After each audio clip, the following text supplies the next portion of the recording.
Сәлеметсіздер ме? Бүгін біз сіздермен бірге күнделікті өміріміздің маңызды бөлігі ас үй туралы сөйлесеміз. Ас үй әр отбасының жүрегі, дәмді тағамдар дайындалатын, жақындарымызбен бас қосатын ерекше орын. Бірақ бұл жайлы әрі жылы ортада біз байқамайтын, денсаулығымызға қауіп төндіретін заттар да бар екенін білесіз бе? Күнделікті өмірімізде ең көп қолданылатын заттардың бірі пластик ыдыстар. Олар әр үйде бар, себебі өте ыңғайлы, жеңіл әрі бағасы да қолжетімді. Бірақ бұл ыңғайлылықтың өз құны бар екенін көпшілігіміз біле бермейміз. Пластик ыдыстардың құрамында BPA мен фталаттар сияқты зиянды химиялық заттар кездеседі. Кейбір өндірушілер BPA free деп белгілесе де, басқа зиянды қоспалар болуы мүмкін.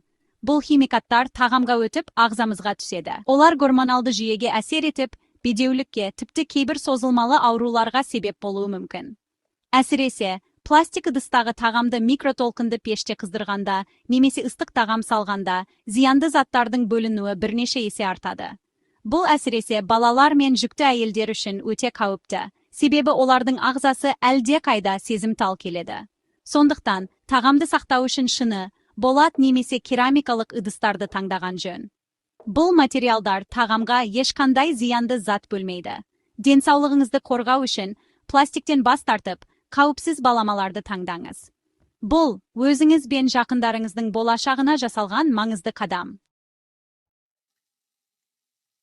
Келесі ас үй губкасы. Ылғалды губкада миллиондаған бактериялар жиналады. Ыдысты жуамын деп, керісінше бактерия таратасыз. Бұл улану мен асқазан ауруларына әкелуі мүмкін. Губканы аптасына бір рет ауыстырыңыз.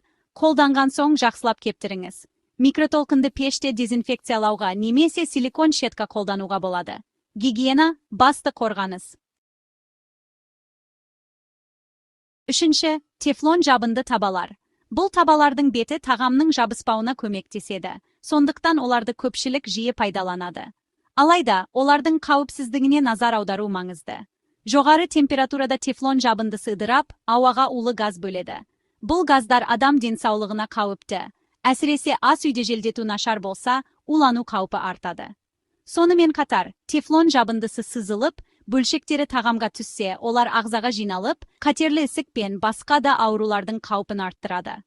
Жабындысы бүлінген табаны қолданбаңыз. Оның орнына шойын, болат немесе керамикалық ыдыстарды таңдаңыз. Бұл материалдар денсаулыққа зиянсыз әрі ұзақ қызмет етеді. Қауіпсіздік үшін табаны қатты қыздырмаңыз және әрдайым орташа температурада пісіріңіз. Бұл тағамның дәмін де сақтайды. Денсаулығыңызды қорғау үшін сапалы, қауіпсіз ыдыстарды таңдаңыз. Дұрыс таңдау, ұзақ әрі салауатты өмірдің кепілі. Төртінші, микротолқынды пеш. Ол тағамды тез қыздырады, бірақ пайдалы заттарды жояды. Кейде қан құрамына да әсер етуі мүмкін. Пештің есігі зақымдалса, сәулелену тарауы мүмкін. Тамақты дәстүрлі әдіспен қыздырған дұрыс. Бұл пайдалы заттарды сақтауға көмектеседі. Сақтықта қорлық жоқ. Бесінші, алюминий ыдыстар. Алюминий қышқылды тағаммен реакцияға түсіп, ағзаға сіңеді. Бұл жүйке жүйесіне, миға, бүйрекке зиян. Альцгеймер мен анемия қаупін арттырады. Ескі сызылған алюминий ыдысты қолданбаңыз. Болат, шойын немесе эмаль ыдыстарды таңдаңыз. Алтыншы, бір реттік пластик қасық шанышқылар. Полистирол ыстықта стирол бөледі. Бұл жүйке жүйесіне зиян.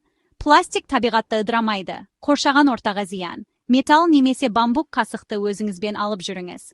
Бұл денсаулық пен табиғатты қорғау. Таңдау өз қолыңызда. Жетінші, ескі ағаш кесу тақтайшалары. Сызаттарда бактериялар мен зең жиналады. Бұл тағам арқылы улануға себеп болады. Ет пен көкөніске бөлек тақтайша қолданыңыз. Терең сызат болса, жаңасына ауыстырыңыз. Пластик немесе шыны тақтайшаларда жақсы балама. Міне, ас үйдегі 7 жасырын қауіппен таныстық. Күнделікті заттардың зиянын ескеріп, қауіпсіз балама таңдаңыз. Шыны, болат, шойын, керамика, бамбук ең жақсы материалдар. Гигиенаны сақтап, ыдыстарды уақытылы ауыстырыңыз. Денсаулық ең құнды байлық. Пікір қалдырып арнаға жазылыңыз.